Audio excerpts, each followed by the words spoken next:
Good morning, 819S. Today, another day going to work. I think it's 22, 23 degrees outside right now. Another day that says up to 28. And today, the weather forecast also called for very light rain this morning, which wasn't in the forecast before. So I'm slightly disappointed, but it seems like I'll make it to work without getting rained on. And I actually realized this morning that I left my rain stuff at work, so it's all in my locker at work, which means if it does start raining, I don't have any gear with me. That's my mistake from being so busy yesterday. But today, I have a few comments to respond to, and then a topic based on one of those comments. So if you guys have any comments, or if you guys have any special requests that you'd like me to talk about, please leave a comment down in the comment section below. And the first one I got was a viewer who said a few years ago he or she had watched my videos to learn how to convert their driver's license, but the locality stopped converting big bike licenses, so they ended up going to driving school instead. And I haven't replied to you yet, sorry, but thinking about what to say. I haven't heard that, but I do know that there were talks of some localities or municipalities talking about changing the rules for conversion because the number of accidents caused by people who had converted their license is rising in Japan. So yeah, I'm interested to know a little bit more about that. Yeah. What was the other video? I got two other comments. Oh no. Another one was asking about English, buying a bike using English only. And I replied to you already. I think Red Baron is the only national chain that offers English support. You should be able to go into a Red Baron location and talk to the staff. The staff can then call their English-speaking support person and help you buy a bike using that. I'll be honest though, if you and the bike shop that you're at are willing to be patient, I've heard stories of people who don't speak a word of Japanese using like the Google Translate or Apple Translate speaking option, where they basically were like, they spoke into their phone, I really want to buy this motorcycle, and then it translated to Japanese and spoke, この二輪車を買いたいですとか, and then the staff speaks back into the machine, and then it speaks back to you in English, and you guys kind of back and forth with a machine. That's another option to consider at home.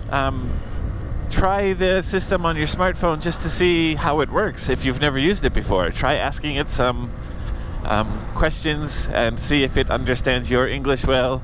Obviously, if you don't speak Japanese, you don't know if the translation is perfect or not, but I think these days the translations are getting better and better and better and better, so if the person you're working with seems completely confused or something, then maybe you can give up at that point or try to hire a translator. But yeah, I think overall you should be able to do it using a translation app and patience.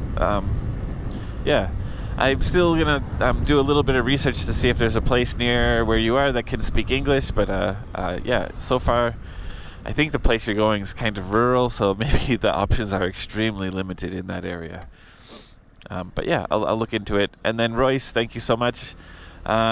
You recommended Yuducan. Yeah, I actually was going to mention that in the last one, but I don't know why I skipped over it. Like I said with Bakuon, I did like it, but that kind of girls-only kind of adventure thing is not really the best for me. But it was a good series.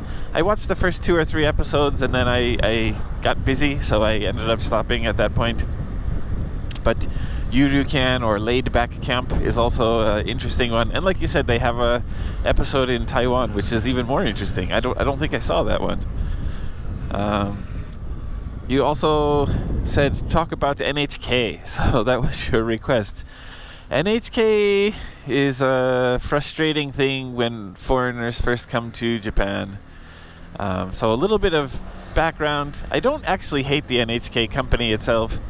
NHK is a Japanese, I believe it was a government corporation in the past, and then it's privatized but still requires funds because it's a public broadcaster that doesn't show any advertising, so they can only get their money from viewers. There was a law written that says anyone who can receive a broadcast is required to pay the NHK fee, and my understanding is in the past they didn't pursue people who didn't pay so severely or strictly, but in modern times they definitely do. So you should, if you own a TV, you should pay. And when the NHK guy came to my house in the past, I didn't actually understand who he was or what it was, and I didn't have a TV, but when he came in and said something about TV, I said, no TV, and then I closed the door. And then I got a call, or I got a visit from him 2 or 3 more times in the future, like after that initial one. And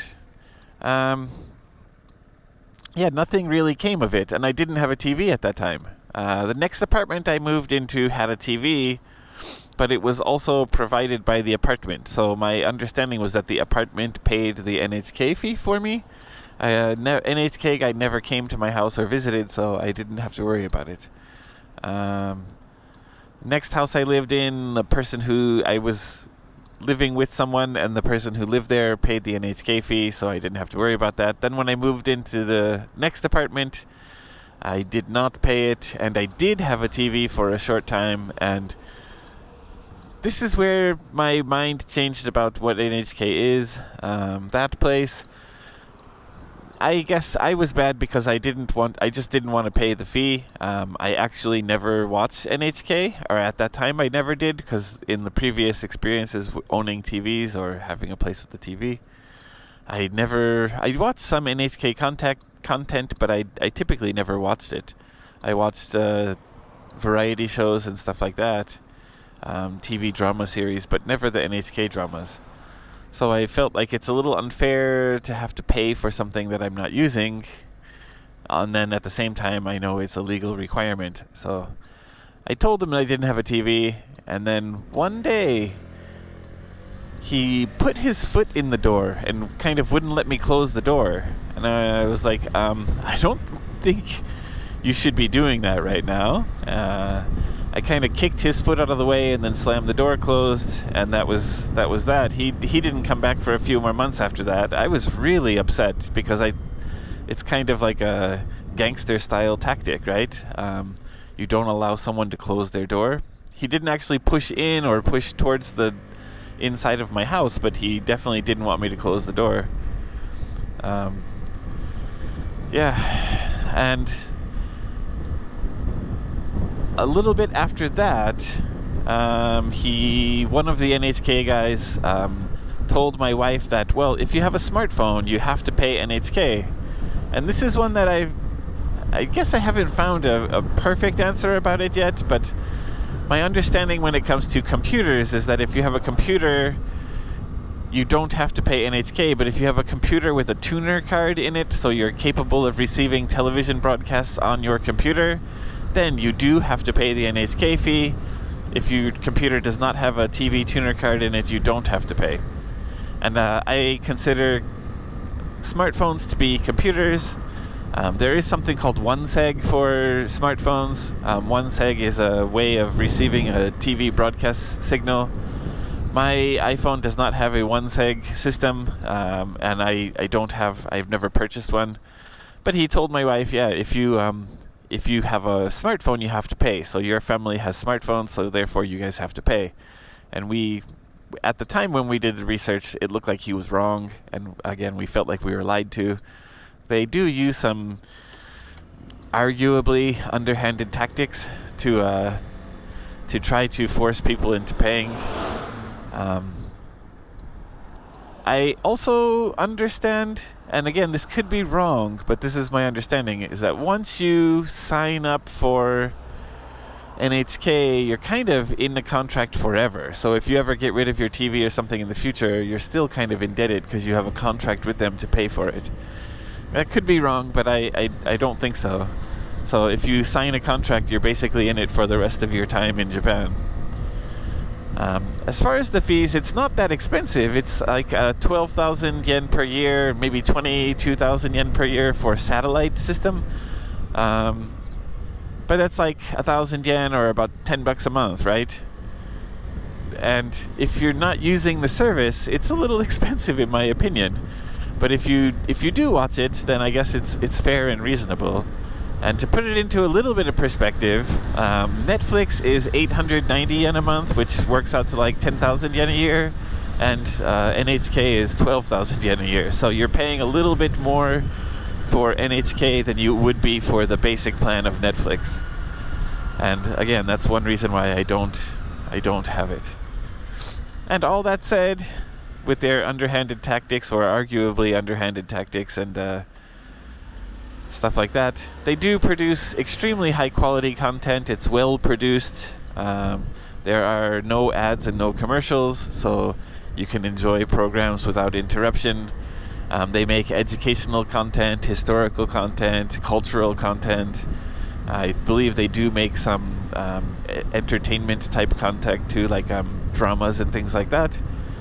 And their company itself also does a lot to research and develop broadcast and entertainment technologies.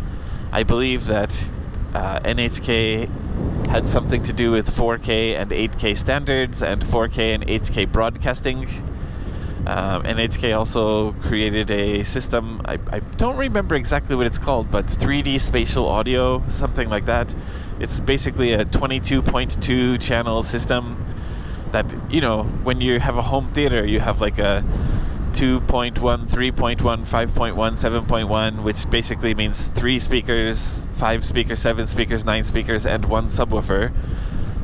They created something called 22.2, which is 22 speakers all around you, like high positions, low positions, left, right, center, and then 2 is 2 subwoofers, so it can create deep sounds or bass in multiple positions. The research department seems to do a lot of great things, and I believe that if you have the right setup and the right, I guess the right setup, for lack of a better word, you can receive a 4K or an 8K broadcast here in Japan, which is pretty outstanding. But I don't have a TV because I feel like not watching their content, it's unfair to pay for it. So yeah, NHK, if an NHK guy comes to your house, I don't have any specific advice for individuals, but if you do have a TV, my advice is pay it, because they do come after people nowadays more than they did in the past. Not guaranteed to come after you, but they do come after people more than they did in the past. And when I mentioned before I did have a TV, when I had my TV and told them that I didn't have one, there was something kind of shocking that happened. He came up to the house, he rang the bell and said, "Hi, I'm from NHK. We're here to collect our NHK payment. We'd like you to sign a contract with us, whatever, because you have a TV." And I said, "I'm sorry, you must be mistaken. I don't have a TV."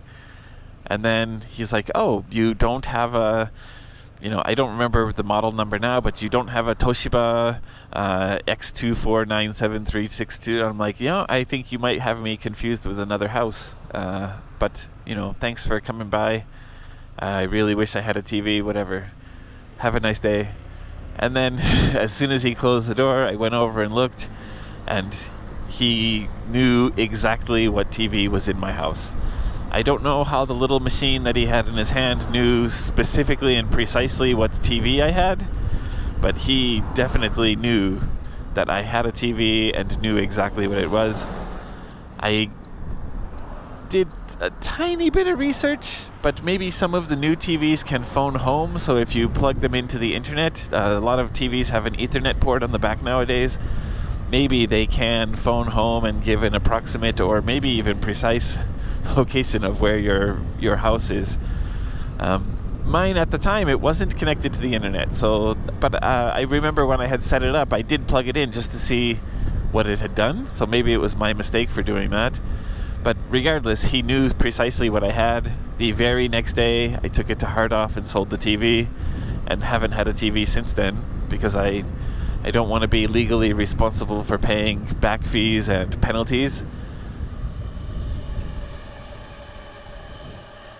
And after that day, he actually never came to my house ever again. No one did.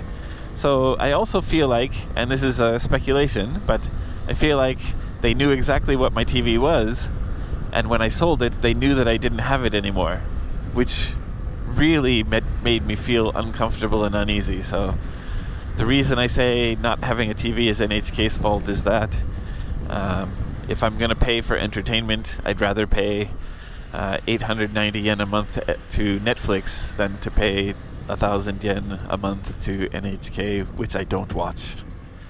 Hopefully that's fair and reasonable sounding to most people, but yeah.